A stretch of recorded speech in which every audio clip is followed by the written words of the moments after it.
오늘 여러분께 정말 중요한 이야기를 전해드려야겠습니다. 혹시 어제 뉴스를 보셨나요? 정부에서 발표한 부동산 대책 때문에 온 부동산 시장이 발칵 뒤집혔습니다.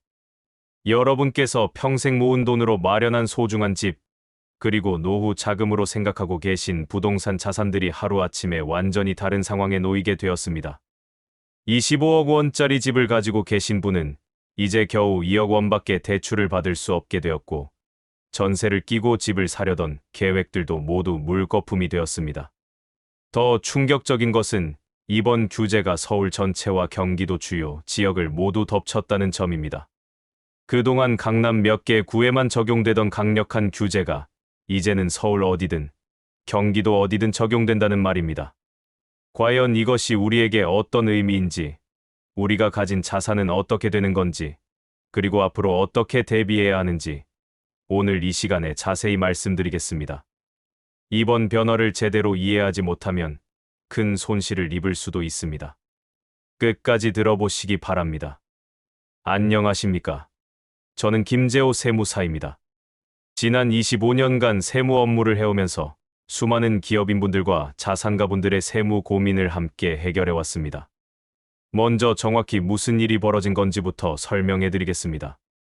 어제 정부에서 발표한 내용을 한마디로 정리하면 부동산 시장을 완전히 얼려버리겠다는 선언이었습니다. 지난주에 만난 김 사장님의 이야기부터 들려드리겠습니다. 김 사장님은 70세이시고 강남에 30억 원짜리 아파트를 소유하고 계십니다. 최근 건강이 좋지 않아서 좀 더 작은 집으로 이사를 가시려고 계획하고 계셨습니다. 집을 팔고 20억 원짜리 집으로 이사를 가면 10억 원 정도 현금이 생기니까 그 돈으로 노후 생활을 편안하게 할 수 있을 것 같았어요. 하지만 어제 발표된 대책으로 김 사장님의 계획은 완전히 틀어졌습니다. 이제 20억 원짜리 집을 사려는 사람들은 대출을 거의 받을 수 없게 되었기 때문입니다. 집을 사려는 사람이 줄어들면 자연스럽게 집값도 영향을 받을 수밖에 없습니다. 또 다른 예를 들어보겠습니다. 서초구에 사시는 박 사장님은 아들이 결혼을 하면서 집을 마련해 주려고 하셨습니다. 15억 원짜리 집을 사려고 했는데 그동안은 6억 원까지 대출을 받을 수 있어서 9억 원만 준비하면 되었습니다. 하지만 이제는 상황이 달라졌습니다. 같은 15억 원짜리 집이라도 앞으로는 대출 한도가 줄어들어서 더 많은 현금을 준비해야 합니다. 박 사장님은 한숨을 쉬며 이렇게 말씀하셨습니다. 정부에서 집값을 잡겠다고 하는데 정작 집을 사려는 사람들만 어려워지는 것 같아요. 이번 대책에서 가장 충격적인 것은 규제 지역이 엄청나게 넓어졌다는 점입니다.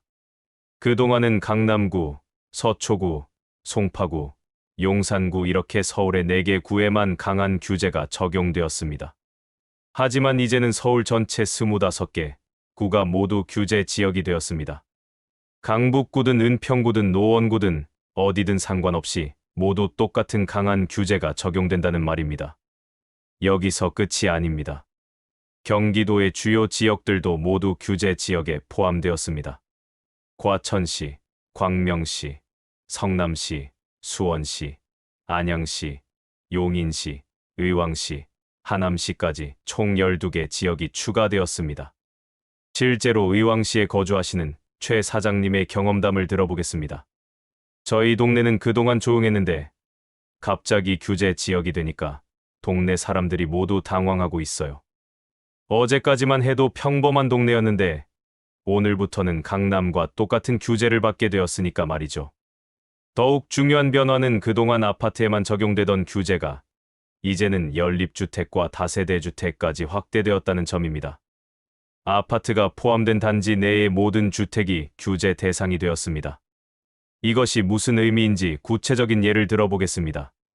강남구의 아파트와 연립주택이 함께 있는 단지가 있다고 가정해 보겠습니다. 그동안은 아파트만 규제를 받았지만 이제는 같은 단지 내의 연립주택도 똑같은 규제를 받게 되었습니다. 이번 대책에서 가장 직접적으로 여러분에게 영향을 줄 부분이 바로 대출 규제입니다. 3가지 큰 변화가 있었는데 하나씩 쉽게 설명해 드리겠습니다. 첫 번째 변화는 집값에 따라 대출 한도가 달라진다는 것입니다. 그동안은 규제 지역에서 집을 사면 집값이 얼마든 상관없이 최대 6억 원까지 대출을 받을 수 있었습니다. 하지만 이제는 완전히 달라졌습니다. 15억 원 이하 집은 그동안과 같이 6억 원까지 대출이 가능하지만 15억 원을 넘으면 상황이 달라집니다. 구체적으로 말씀드리면 15억 원에서 25억 원 사이의 집은 4억 원까지만 대출이 가능하고 25억 원을 넘는 집은 겨우 2억 원까지만 대출을 받을 수 있습니다. 실제 사례로 설명해 드리겠습니다. 송파구에 거주하시는 이 사장님은 현재 20억 원짜리 집에 살고 계십니다. 만약 이 사장님이 지금 이 집을 다시 사려고 한다면 예전에는 6억 원을 대출받아서 14억 원만 준비하면 되었습니다. 하지만 이제는 4억 원밖에 대출을 받을 수 없어서 16억 원을 현금으로 준비해야 합니다. 무려 2억 원을 더 준비해야 하는 것입니다. 같은 집인데 갑자기 2억 원을 더 준비해야 한다니 이게 말이 됩니까? 이 사장님의 하소연이 이해가 됩니다. 더 극단적인 경우를 보겠습니다. 강남구에 30억 원짜리 집을 가지고 계신 분이 있다고 가정해 보겠습니다. 예전에는 6억 원을 대출받아서 24억 원을 준비하면 되었지만 이제는 2억 원밖에 대출을 받을 수 없어서 28억 원을 현금으로 준비해야 합니다. 두 번째 변화는 스트레스 금리가 올라갔다는 것입니다. 스트레스 금리라는 말이 어려우시죠? 쉽게 설명해 드리겠습니다. 여러분이 은행에서 대출을 받을 때 은행에서는 이 사람이 정말 이 대출을 갚을 수 있을까를 계산합니다. 이때 사용하는 가상의 금리가 바로 스트레스 금리입니다. 예를 들어 실제 대출 금리가 4%라고 하더라도 은행에서는 나중에 금리가 올라갈 수도 있으니까 7%로 계산해보자 라고 하는 것입니다. 그래서 7%로 계산했을 때도 갚을 수 있는 만큼만 대출을 해주는 것이죠. 이번에 이 스트레스 금리가 1.5%에서 3%로 올라갔습니다. 1.5%포인트가 올라간 것입니다. 이것이 실제로 어떤 의미인지 구체적인 예를 들어보겠습니다. 연봉이 5천만 원인 분이 집을 사려고 대출을 신청한다고 가정해 보겠습니다. 그동안은 최대 3억 2,500만 원까지 대출을 받을 수 있었는데 이제는 3억 300만 원까지밖에 받을 수 없습니다. 2,200만 원이나 줄어든 것입니다. 연봉이 8천만 원인 분의 경우는 어떨까요? 예전에는 5억 2천만 원까지 대출이 가능했는데 이제는 4억 8,500만 원까지밖에 받을 수 없습니다. 3,500만 원이나 줄어들었습니다. 실제로 대출을 알아보고 계신 한 분의 이야기를 들어보겠습니다. 은행에 갔더니 갑자기 대출 한도가 3천만 원이나 줄어들었다고 하더라고요. 어제까지만 해도 괜찮다고 했는데 하루 만에 이렇게 바뀔 수 있나요? 그런데 재미있는 점이 하나 있습니다. 연봉이 1억 원 이상인 분들에게는 별다른 변화가 없습니다. 어차피 규제 지역에서는 최대 6억 원까지밖에 대출을 받을 수 없기 때문에 계산상으로는 대출 한도가 줄어들어도 실제로는 여전히 6억 원까지 받을 수 있기 때문입니다. 세 번째 변화는 전세 대출에도 새로운 규제가 생겼다는 것입니다. 이것은 정말 중요한 변화입니다. 그동안은 집을 한 채 가지고 있는 분이 다른 곳에 전세로 살면서 전세 대출을 받아도 별다른 제약이 없었습니다. 하지만 이제는 전세 대출도 다른 대출과 함께 계산해서 총 대출 한도를 정하게 되었습니다. 구체적인 예를 들어보겠습니다. 연봉이 5천만 원이고 집을 한 채 가지고 계신 분이 규제 지역에서 1억 원을 전세 대출로 받는다고 가정해 보겠습니다. 전세 대출 금리를 3.7%라고 하면 이분의 DSR 총 대출 상환 비율은 7.4%가 됩니다. 만약 2억 원을 전세 대출로 받는다면 DSR은 14.8%가 됩니다. DSR이 높아지면 다른 대출을 받기가 어려워집니다. 예를 들어 신용대출이나 자동차 대출 같은 것을 받으려고 해도 전세 대출 때문에 한도가 줄어들거나 아예 받을 수 없게 될 수도 있습니다. 실제로 이런 상황을 겪고 계신 분의 이야기를 들어보겠습니다. 집 한 채 가지고 있으면서 전세로 살고 있는데 갑자기 전세 대출도 다른 대출이랑 같이 계산한다고 하네요. 사업 자금이 필요해서 대출을 받으려고 했는데 전세 대출 때문에 한도가 많이 줄어들었어요. 다행히 기존에 받은 전세 대출에는 이 규제가 바로 적용되지 않습니다. 10월 29일부터 새로 받는 전세 대출부터 적용됩니다. 하지만 기존 전세 대출을 연장하면서 금액을 늘리는 경우에는 늘어난 부분에 대해서 새로운 규제가 적용됩니다. 이번 대책으로 가장 큰 타격을 받은 것 중 하나가 바로 갭 투자입니다. 갭 투자란 전세 보증금과 매매 가격 차이가 작은 집을 사서 전세를 끼고 투자하는 방법을 말합니다. 예를 들어 설명해 드리겠습니다. 매매가 10억 원, 전세가 8억 원인 집이 있다고 가정해 보겠습니다. 그동안은 이런 집을 살 때 6억 원을 대출받고 전세 8억 원을 끼면 실제로는 8억 원짜리 돈 2억 대출 6억만 있으면 10억 원짜리 집을 살 수 있었습니다. 하지만 이제는 이런 방식이 거의 불가능해졌습니다. 전세 대출까지 DSR에 포함되면서 추가 대출을 받기가 매우 어려워졌기 때문입니다. 실제로 갭 투자를 하고 계셨던 한 분의 이야기를 들어보겠습니다. 그동안 갭 투자로 집 세 채를 늘려왔는데 이제는 추가로 투자하기가 거의 불가능해졌어요.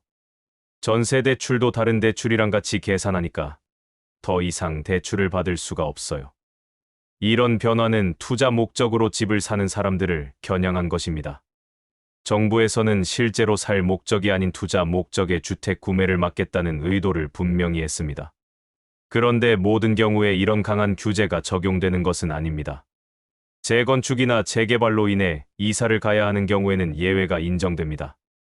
재건축이나 재개발 때문에 임시로 다른 곳에 살아야 하는 분들을 위한 이주비, 대출은 주택 가격과 상관없이 최대 6억 원까지 받을 수 있습니다. 실제 사례를 말씀드리겠습니다. 강남구에서 재건축이 진행되고 있는 단지에 사시는 정 사장님의 경우 소유하고 계신 집의 가치가 30억 원이 넘습니다.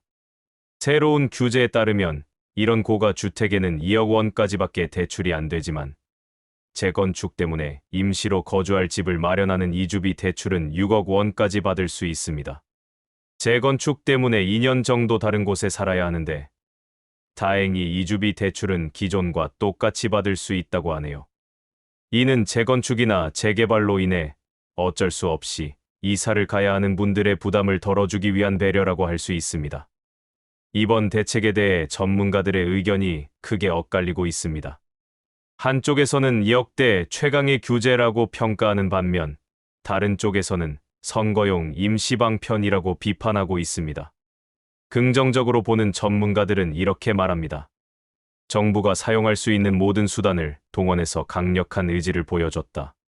대출, 청약, 세제는 물론 갭 투자까지 막는 종합적인 대책이다. 실제로 부동산 컨설팅 업체에서 30년간 일해온 김 실장의 말입니다. 이렇게 광범위하고 강력한 규제는 처음 봅니다. 서울 전체와 경기도 주요 지역을 한 번에 묶어버린 것도 그렇고 대출 규제도 집값에 따라 세분화한 것도 매우 강력한 조치라고 봅니다.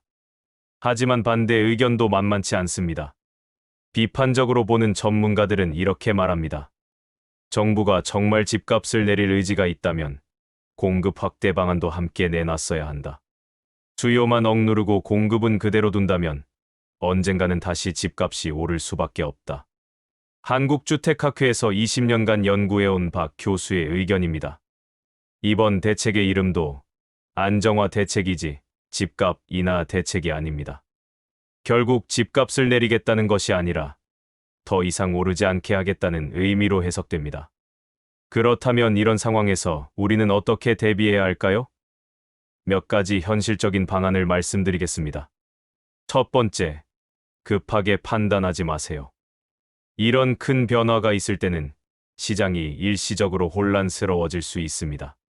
성급한 결정보다는 상황을 지켜보면서 신중하게 판단하는 것이 좋습니다. 실제로 2017년에도 비슷한 강력한 규제가 있었을 때 처음에는 시장이 크게 위축되었지만 시간이 지나면서 점차 안정을 찾았습니다. 두 번째, 본인의 상황을 정확히 파악하세요. 규제가 강화되었다고 해서 모든 사람에게 동일한 영향을 주는 것은 아닙니다. 소유하고 계신 부동산의 위치, 가격, 그리고 대출 상황 등을 종합적으로 고려해야 합니다. 세 번째, 현금 확보에 신경 쓰세요. 대출 규제가 강화되면 현금의 중요성이 더욱 커집니다. 불필요한 지출을 줄이고 현금 비중을 늘려두는 것이 좋습니다. 네 번째, 전문가와 상의하세요. 개인적으로 모든 것을 판단하기에는 상황이 너무 복잡합니다. 믿을 만한 부동산 전문가나 세무사와 상의해서 본인에게 맞는 전략을 세우시기 바랍니다.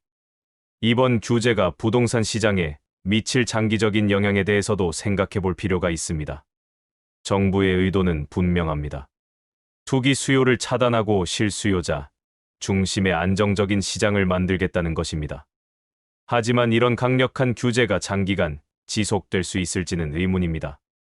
역사적으로 보면 강력한 부동산 규제는 보통 2에 3년 정도 지속되다가 시장 상황에 따라 점차 완화되는 경우가 많았습니다. 하지만 이번에는 어떨지 아무도 확실하게 예측할 수 없습니다. 중요한 것은 단기적인 변화에 일희일비하지 말고 장기적인 관점에서 자산 관리 전략을 세우는 것입니다. 여러분께서 평생 모은 소중한 자산이 이런 정책 변화 때문에 큰 손실을 입지 않도록, 그리고 오히려 이런 변화를 기회로 활용할 수 있도록 지혜롭게 대응하시기 바랍니다. 한 가지 분명한 것은 부동산 시장이 과거와는 완전히 다른 환경에 놓였다는 점입니다. 과거의 경험과 상식만으로는 대응하기 어려운 새로운 시대가 온 것입니다. 오늘 말씀드린 내용을 정리하면 정부가 발표한 이번 부동산 대책은 그야말로 게임의 룰을 완전히 바꿔놓은 역사적인 변화라고 할 수 있습니다. 서울 전체와 경기도 주요 지역이 모두 강력한 규제 지역이 되었고, 집값에 따라 대출 한도가 차등 적용되며 전세 대출까지 규제 대상에 포함되었습니다. 이런 변화는 부동산 시장의 모든 참여자들에게 큰 영향을 미칠 것입니다. 하지만 이런 변화 속에서도 중요한 것은 패닉에 빠지지 않는 것입니다. 역사를 돌아보면 부동산 시장은 항상 변화해왔고, 그때마다 슬기롭게 대응한 분들이 결국 승리해왔습니다.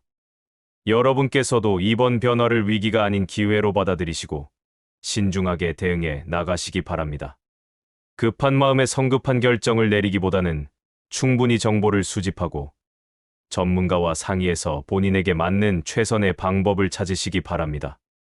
부동산은 여전히 우리의 소중한 자산입니다. 정책이 바뀌었다고 해서 부동산의 근본적인 가치가 사라지는 것은 아닙니다. 다만 게임의 룰이 바뀌었으니 그에 맞는 새로운 전략이 필요할 뿐입니다.